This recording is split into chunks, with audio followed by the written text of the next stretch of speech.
মমতা বন্দ্যোপাধ্যায়ের প্রচারে নিষেধাজ্ঞা কমিশনে আজ রাত 8টা থেকে কাল রাত 8টা পর্যন্ত মমতা বন্দ্যোপাধ্যায়ের প্রচারে নিষেধাজ্ঞা। মঙ্গলবার রাত 8টা পর্যন্ত মমতা বন্দ্যোপাধ্যায়ের প্রচারে এই নিষেধাজ্ঞা জারি নির্বাচন কমিশনে। জানবো এই নিয়ে কথা বলে আমাদের প্রতিনিধি রুমা পালের সঙ্গে। রুমা, নির্বাচন কমিশন তার এই নিষেধাজ্ঞায় ঠিক কি কি বিষয় উল্লেখ করেছে?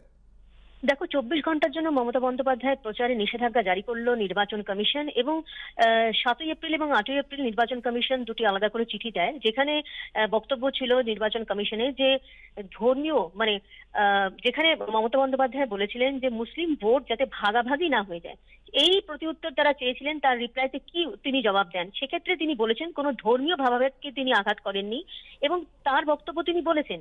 কিন্তু তা সত্ত্বেও নির্বাচন কমিশন বেশ কিছু তিনি যা বলেছেন, বক্তব্য করেছেন, বয়ান দিয়েছেন, সে সমস্ত উল্লেখ করে বলা হয়েছে এইখানে কিন্তু তিনি এই উত্তরটা তিনি দেননি, সেক্ষেত্রে সন্তুষ্ট নয় এই উত্তরে।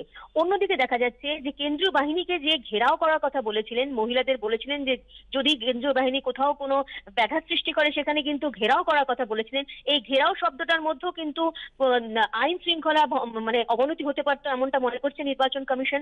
সেক্ষেত্রে ঘেরাও কেন বলেছেন সেটাও কিন্তু রিপ্লাই দিয়েছেন মমতা বন্দ্যোপাধ্যায়। তিনি বলেছেন যে ঘেরাও বাংলার রাজনীতিতে 60-এর দশক থেকেই চলছে এবং এটা একটা প্রতিবাদের ভাষা। কিন্তু তা সত্ত্বেও পুরো চিঠির মধ্যে তার বয়ান কোথায় কোথায় কি তিনি উল্লেখ করেছেন এবং করেননি, পুরো 5 পাতার এই চিঠিটার মধ্যে নির্বাচন কমিশন দিয়ে বলেছে এবং বলেছে যে এই ধরনের মন্তব্য থেকে তাকে বিরত থাকতে হবে এবং এই মন্তব্য উস্কানিমূলক মন্তব্য, তার ফলে কিন্তু আইন শৃঙ্খলা অবনতি হতে পারতো বা রাজ্য এবং পার্শ্ববর্তী রাজ্যেও কিন্তু আইন শৃঙ্খলা অবনতি হতে পারতো। সেই কারণে তার উপরে 24 ঘন্টা নিষেধাজ্ঞা জারি করলো নির্বাচন কমিশন। 24 ঘন্টা তিনি কোনো প্রচার করতে পারবেন না। ধন্যবাদ রুমা। নির্বাচন কমিশনের এই অগণতান্ত্রিক এবং অসাংবিধানিক সিদ্ধান্তের বিরুদ্ধে প্রতিবাদ জানাতে মঙ্গলবার বেলা 12টায় কলকাতায় গান্ধী মূর্তির নিচে ধর্নায় বসবো, টুইট তৃণমূল নেত্রী মমতা বন্দ্যোপাধ্যায়ের।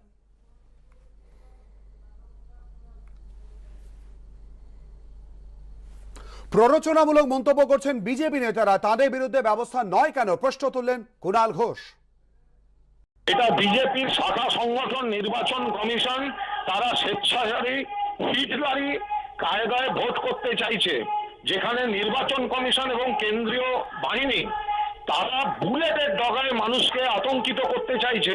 মমতা বন্দ্যোপাধ্যায় বারবার সেখানে প্রতিবাদের আওয়াজ তুলেছিলেন বলে বিজেপির শাখা সংগঠন এই নির্বাচন কমিশন অত্যন্ত কুৎসিতভাবে এই কণ্ঠরোধের চেষ্টা করলো, যেখানে দিলীপ ঘোষ থেকে রাহুল সিনহা থেকে তারা প্রত্যেকে, সনাতন বসু লাগাতার প্ররোচনামূলক কথা বলে যাচ্ছে এবং অত্যন্ত কুৎসিতভাবে ব্যবহার করা হচ্ছে কেন্দ্রীয় বাহিনীকে। সেখানে যিনি প্রতিবাদ করছেন সেই জায়গাটায় দাঁড়িয়ে তাকে নিশ্চিতভাবে একেবারে বিজেপির রাজনীতি দিয়ে থামাবার চেষ্টা হলো। এই অপচেষ্টা সফল হবে না। বাংলার মানুষ ভোটের মাধ্যমে এই অপচেষ্টার জবাব দেবেন। শুধু একদিন নয়, গোটা নির্বাচনেই মমতা বন্দ্যোপাধ্যায়ের প্রচারে নিষেধাজ্ঞা করা উচিত। আগে এই পদক্ষেপ করলে 5টা প্রাণ যেত না, মন্তব্য বিজেপি নেতা রাজু বন্দ্যোপাধ্যায়।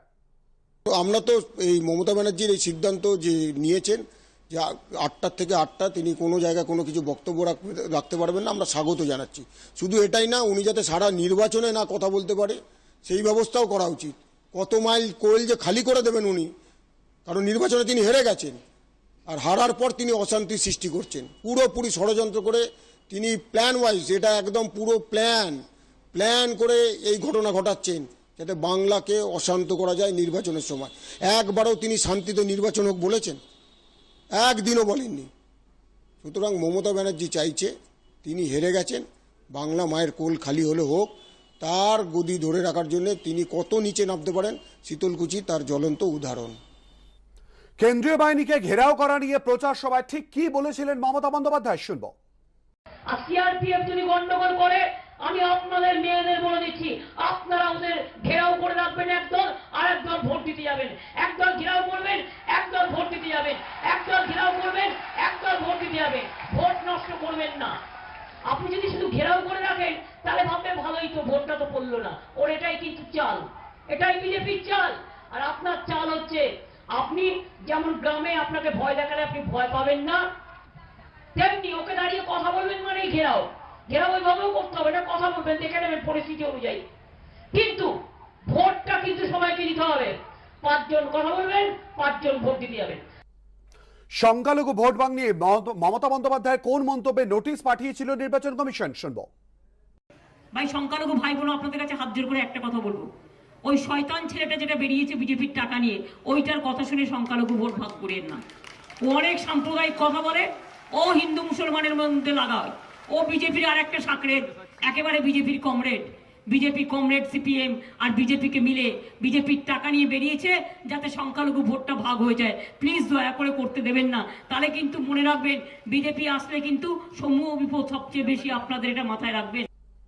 12ই এপ্রিল গণতন্ত্রের পক্ষে কালো দিন, টুইটে তীব্র কটাক্ষ ডেরেক ওব্রায়েনের। তিনি লিখেছেন, ইসি মানে এক্সট্রিমলি কম্প্রোমাইজড।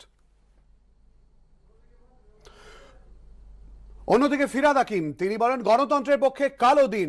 ওরা মমতা বন্দ্যোপাধ্যায়কে আটকাতে পারে কিন্তু মানুষের হৃদয় থেকে বের করতে পারবে না। টুইটে প্রতিক্রিয়া ফিরহাদ হাকিমের।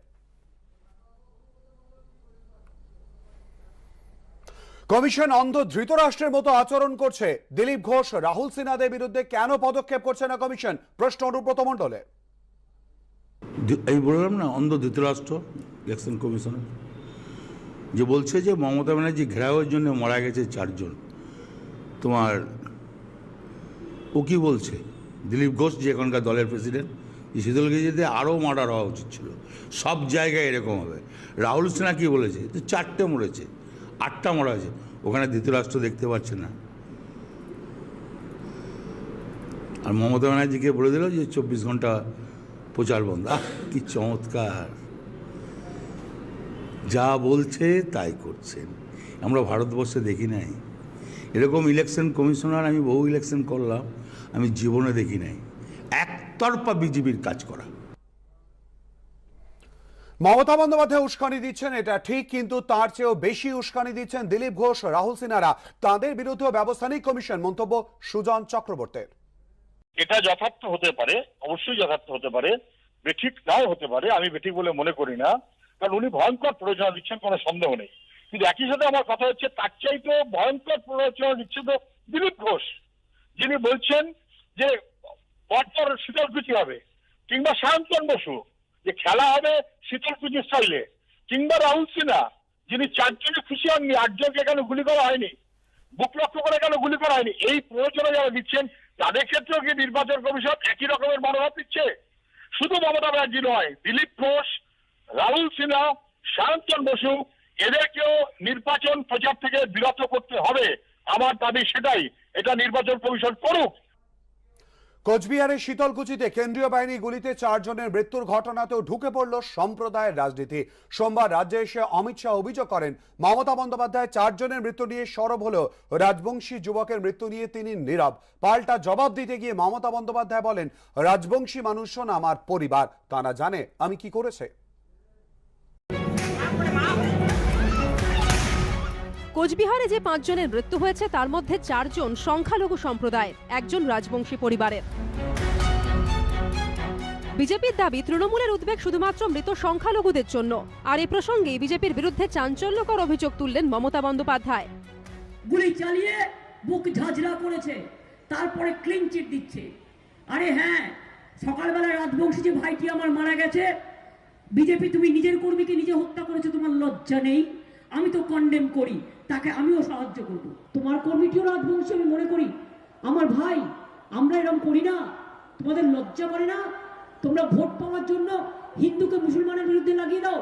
आनंद बर्धन कर एक युवा वोट डालने गया था, टीएमसी के गुंडों ने उसको गोली मारकर मार। 4 लोगों के लिए तो आप आंसू बहा रही हो दीदी, हमारे आनंद बर्धन के लिए क्यों आंसू नहीं आते? मौत में भी राजनीति करते हैं आप। পুলওয়ামার ঘটনা আমাদের মনে আছে, যাদের মারতে গিয়েছিলেন নিজের লোককে মেরে চলে এসেছিলেন। বেশি মুখ খোলাবেন না, আমরা দেশকে ভালোবাসি বলে আমরা অনেক কিছু বলি না।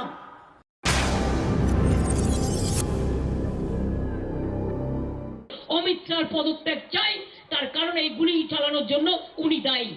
दीदी ने यहाँ के लोगों को उकसाया, 4 लोगों की दुखद मौत हो। अभी 2 दिन से चला है कि आप अमित शाह इस्तीफा दे दे, जिस दिन बंगाल की जनता कहेगी मैं इस्तीफा दे दूंगा, मगर ये 2 तारीख को आप अपना इस्तीफा तैयार रखना, 2 बजे राज्यपाल को देने जाना। সংখ্যালঘু হোক কিংবা রাজবংশী, যে মায়েদের কোল খালি হলো, যে সন্তানদের মাথার উপর থেকে বটগাছ চলে গেল, তাদের কান্নার কোনো ভেদাভেদ হয় না। কিন্তু রাজনীতির কারবারিদের এ কথা বোঝাবে কে? আব্দুল ওয়াহাব, উমেশ প্রধান ও ঋত্বিক মণ্ডলের রিপোর্ট, এবিপি আনন্দ। শীতলকুচির গুলিকাণ্ডে বিতর্কের রেশ এখনো কাটেনি। তারই মধ্যে এই ঘটনাকে হাতিয়ার করে হুমকি হুঁশিয়ারি দিয়ে চলেছে বিজেপি নেতারা। দিলীপ ঘোষের পর কার্যত একই সুরে সরব হয়েছেন রাহুল সিনহা, সায়ন্তন বসুরা। এইসব কথা যারা বলে তাদের ব্যান করা উচিত বলে পাল্টা আক্রমণ সানিয়েছেন মমতা বন্দ্যোপাধ্যায়। শীতলকুচি দেখেছেন কি হয়েছে, জায়গায় জায়গায় শীতলকুচি হবে।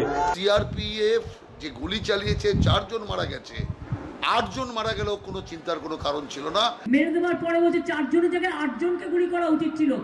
এটা তো ব্যান করা উচিত, রাজনৈতিকভাবে এই নেতাদের ব্যান করা উচিত। শীতলকুচিতে কেন্দ্রীয় বাহিনীর গুলিতে 4 জনের মৃত্যু হয়েছে। ভোটের দিন 4টে পরিবার কার্যত ছাড়খাড় হয়ে গিয়েছে। কিন্তু সেই শীতলকুচির ঘটনাকে অস্ত্র করেই এখন লাগাতার হুমকি হুঁশিয়ারি দিয়ে চলেছেন বিজেপি নেতারা। রবিবার বরানগরের সভা থেকে শুরুটা করেন বিজেপির রাজ্য সভাপতি দিলীপ ঘোষ। আর যদি বাড়াবাড়ি করে, শীতলকুচি দেখেছেন কি হয়েছে, জায়গায় জায়গায় শীতলকুচি হবে, সেই জন্য সাবধান থাকুন। এই মন্তব্য নিয়ে দিলীপ ঘোষের বিরুদ্ধে নির্বাচন কমিশনে চিঠি পাঠিয়েছে তৃণমূল, যেখানে লেখা হয়েছে দিলীপের এই মন্তব্য ইঙ্গিত দেয় যে বিজেপির ইন্ধনে এই ঘটনা ঘটিয়েছে সিআরপিএফ। যিনি পশ্চিমবঙ্গের নির্বাচনে বিজেপির তারকা প্রচারক, সেই কেন্দ্রীয় স্বরাষ্ট্রমন্ত্রীর ইন্ধন রয়েছে এই ঘটনায়। দিলীপ ঘোষের এই মন্তব্য অবাধ ও শান্তিপূর্ণ নির্বাচনের পরিপন্থী। এই মন্তব্য সাধারণ ভোটারদের মধ্যে ভয় তৈরি করবে এবং ভোটদান প্রক্রিয়াকে প্রভাবিত করবে। কিন্তু বিজেপি যে অবস্থানে অনড় তা বুঝিয়ে শীতলকুচির গুলিকাণ্ড নিয়ে একই ধরনের হুঁশিয়ারির পথে হেঁটেছেন রাজ্য বিজেপির সাধারণ সম্পাদক সায়ন্তন বসু থেকে হাবড়ার বিজেপি প্রার্থী রাহুল সিনহা। পরিষ্কার ভাষায় বলছি, তোমাদের কথা শুনে রাখো, আমি সায়ন্তন বসু বলে যাচ্ছি, খেলাবাজি খেলবে যে ওরা শীতলকুচির খেলা খেলে দেবো। আমি তো পরিষ্কার বলতে চাই, যারা গুলি চালিয়ে 4 জনকে মেরেছে তাদের মেডেল দেওয়া উচিত, তাদের মেডেল দেওয়া উচিত। 4 জন মারা গিয়েছে তো কি হয়েছে? আমি তো পরিষ্কার বলি, 8 জন কেন বললো না?